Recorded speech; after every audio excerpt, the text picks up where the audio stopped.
என்னோட மூஞ்ச பார்த்தீங்கன்னா நானே கெடுத்துக்கிட்டேன். ஒன்று மூஞ்சிக்கு சோப் போடணும், இல்லை ஒன்று ஃபேஸ் வாஷ் போடணும்.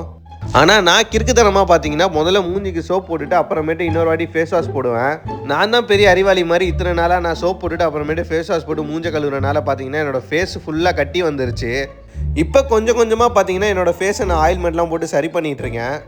இதோ நான் இப்போ பிச்சிட்டு இருக்கேன் பார்த்தீங்களா வாழைப்பழம். இது பார்த்தீங்கன்னா எனக்கு சாப்பிட்றதுக்கு வித்தியாசமாக இருந்துச்சு.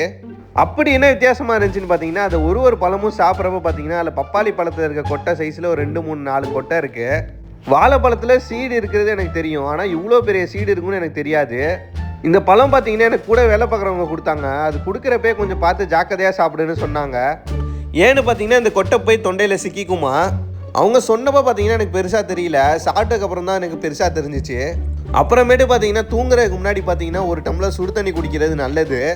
எப்போவுமே பார்த்தீங்கன்னா நான் ரெகுலராக நைட்டும் காலையிலையும் பார்த்தீங்கன்னா சுடு தண்ணி குடிப்பேன். ஏன்னா சுடு தண்ணி வந்து பார்த்தீங்கன்னா நம்ம வயிற்றில் இருக்க கெட்ட கொழுப்பு எல்லாத்தையும் கரைச்சிருமா. அதனால் நான் தினமும் பார்த்தீங்கன்னா ரெகுலராக சுடு தண்ணி குடிக்கிறேன். அவ்வளோதான் காய், சுடு தண்ணி குடிச்சிட்டு பார்த்தீங்கன்னா நான் தூங்க போகிறேன். இந்த வீடியோ உங்களுக்கு பிடிச்சிருந்தா லைக் பண்ணுங்கள், மறக்காமல் நம்ம சேனலை சப்ஸ்கிரைப் பண்ணிடுங்க.